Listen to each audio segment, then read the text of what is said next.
How are you? Coach, how are you? Man, thin house today. Yeah. Well, tomorrow. Only the real workers here today. There you go. Wait till tomorrow. Wait till Yeah, wait till tomorrow. tomorrow. Steve is dedicated. We'll show you the real Oh, one. I'm not coming in tomorrow. They give you the day off? 45 points, you get the day off? No, Your Thanksgiving day off? Yeah.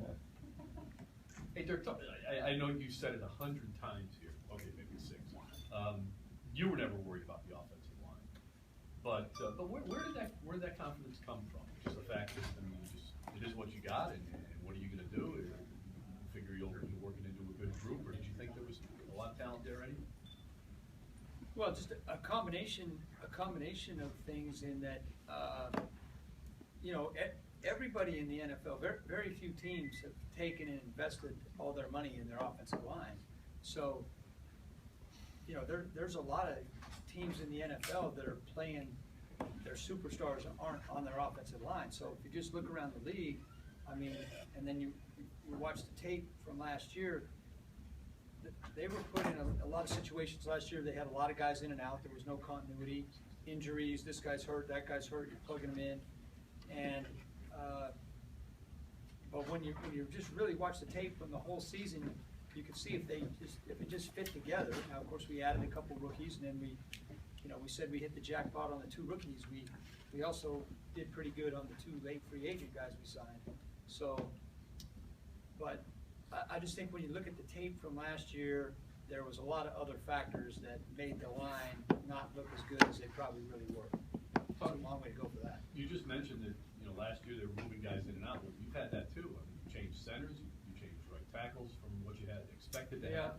You changed guards, you scored 45 points. Not crazy movement though, and you got to, as we've said in here before, we have 8 guys that we feel really good about when you're taking a former starter in Evan Smith and inserting him back at right guard.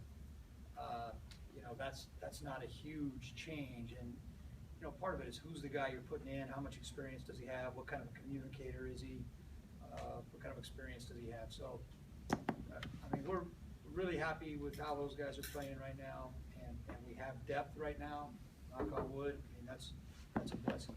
What have they done that you know, makes you feel good about that group overall? I mean, obviously we see the results, but you know, when you look at the tape and you see how they're working as a group, what says, yeah? Well, number one, they're playing physical every week. You know, that's the main thing. These guys, they're playing physical every week. You know, that starts right up there in any level of football, how you do with the line of scrimmage. Second, they're very coachable. I mean, George does an awesome job of coaching them. They listen, they make adjustments very well. They can changing stuff either in the course of the week or during the game. They're on it, and then they're really good communicators. You know, the line is tied into the tight ends and the backs and the quarterbacks, so it all ties together. Coach, has Joe brought some of that mentality to this offensive line? I mean, I know Logan, you know, could be a little aggressive at times. I'm just saying, in general, it seems like since Joe's been in there, they've, you know, went through the whistle a little bit more. Yeah, I think that's one thing that Joe, you know, Joe's a guy that likes to play on the edge, but I don't think, you know, Evan was playing very well at center when he went out too, and Evan has a toughness about him. So I mean, we're real happy with what Joe brings, but I don't think necessarily that is a key or anything. Dirk, can you discuss the blocking ability, how you rate the blocking ability of Cameron Brate and just his overall play and maybe how he's developed this year? Well, he's definitely developing, and you know, Cam's a guy that we almost let slip away there. You know, we lost him for a couple of weeks to New Orleans off the practice squad, but Coach Embry, our tight end coach, has done a fantastic job with him. We really saw the potential in Cam, but you know, I was actually in the special teams meeting one day, and I heard the special teams coach tell him, Cam, you gotta think like a linebacker. And I picked up on that. I told Cam, I said, Cam, he's exactly right. You got to play tight end more like a linebacker. But Cam can run a little bit. He's got good ball skills. He's getting confidence in himself. He's improving every week, which is all you can ask from any player. And you know, that's one of our goals for our team this week on offense. Let's continue to improve. We've done a good job of that so far. Is he a capable blocker? Boy, I thought I could just brush that by. You know, there's not a ton of great blocking tight ends in the NFL anymore. We're fortunate we have two pretty good ones on our team in Austin and Luke.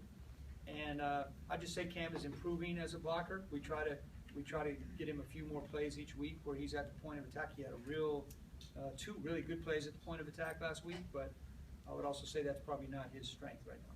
Coach, what do you see in the Colts defense that you have to worry about? And specifically, are you going to game plan for Robert Mathis?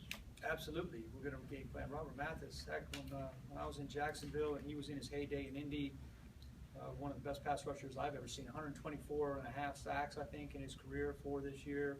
The guy's a fantastic football player. You're crazy if you don't game plan for him. What I see in the Colts defense is they've taken a lot of veteran players off other teams. You could go down the list and look at the guys that we've competed against when they were on other teams, and they have I think Coach Pagano's word is gritty defensive guys that are smart and tough, and it shows up on tape. This is another team, I don't think their numbers do justice. When I watch the tape, I'm like, we got to be ready to roll. I mean, this team just look what they did last week in Atlanta. Dirk, what did Jameis do well to execute in the red zone? That had been an area which you wanted to see improvement. Oh. 5 for 5 then.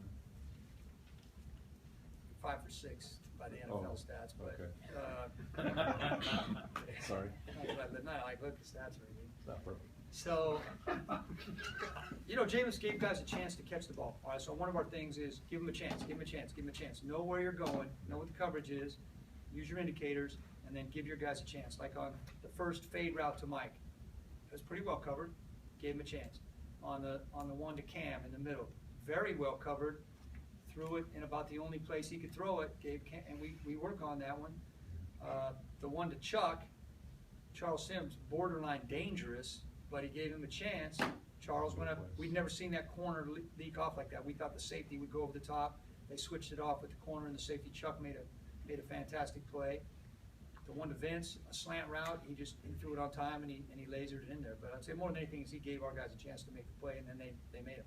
Dirk, you guys have run well, period. But just the confidence you have in that heavy package, Campbell's in there. Even when you have a 3 tight end look, it's almost like an 8-man line. Just talk about that group and how well they've taken pride in controlling the left guard. Well, that's just a part of our overall offense. You know, at the very first pass of the game that Jameis completed, we were in that group. Our headphones were out. Jameis had that group on the field, and so he got that all orchestrated on his own. It was a pass that we had up in our scripted openers anyway. I'd say we're probably about 50-50 run pass when we're in that group. What it does, it usually forces the defense to balance up and calm down. Like the defense, most defenses aren't going out there and fitting all their blitzes when you have 3 tight ends or an extra O-lineman. They're running some more basic stuff. So it calms the defense down a little bit. The defense, it forces them to be sound in their gap control, which most defenses in the NFL are. But I think the thing we've done a good job of is running and then play action and off those runs, and it's been a good mix for us so far. How long were those headsets out for? They were in and out for most of the first couple series on both offense and defense. Now they were going in and out, and the backup quarterbacks, Mike and Ryan, were, you know, they have earpieces and they were screaming at me, "We can't hear you, we can't hear you." Jameis would say, "I can't hear you." It's that, you know, when the coach to quarterback system works, it's the greatest invention in the world. When it doesn't work, it's heart attack time. You know, we have a wristband that we can use, but that play clock is running fast, so it's just so much better when it works like it's supposed to. Is that the second time it's happened to you on the road? I think the other time, I can't really remember off the top of my head, but they got it fixed. I mean, they got it fixed. We have a guy on the sideline does a great job. They figured out what it was, and they got it fixed right away. Talk a little more about how Jameis handles those situations. I mean, again, you said he kind of basically is on his own at that point. He did a really nice job in this game. I mean, that just is a testament to his preparation, knowing what the openers are. He knew based on the personnel we had in the game, we only had 2 plays, or 1 run and 1 pass that were in that set of plays for the openers. Leave it to a quarterback to pick the pass over the run. It worked out good. What can a day like that, 5 touchdowns, no interceptions, do for a young quarterback? I think it shows him that he belongs in the NFL, that he's, you know, Jameis likes to say he's nobody yet, but he's gonna be somebody at some point. He's gonna be somebody. Jameis continues to improve. By the same token, that was one day. That was one day in the life of a rookie quarterback. And so now we know where the high end is. Unfortunately, we also saw the bottom end of it a couple of times earlier in the season. Let's hope we don't see that version anymore. But Jameis he continues to improve. Going into this week, knowing you have Vincent Jackson going to play 100%, can you explain how that really changes how you can approach everything? Yeah, that's a great question. So for the, early in the year, we didn't have Mike that one game, and then now we didn't have Vincent for a couple of games. When you got your two bookend guys out there, and you just, one of them's playing X, one of them's playing Z, and then we flip them over sometimes, we don't have to worry too much about, we can call it how we want to call it. They both know both positions. We can not have to worry about moving our guys around. It's a game plan nightmare when you're trying to say, okay, on this play we got to get Mike here, we got to get this guy over here.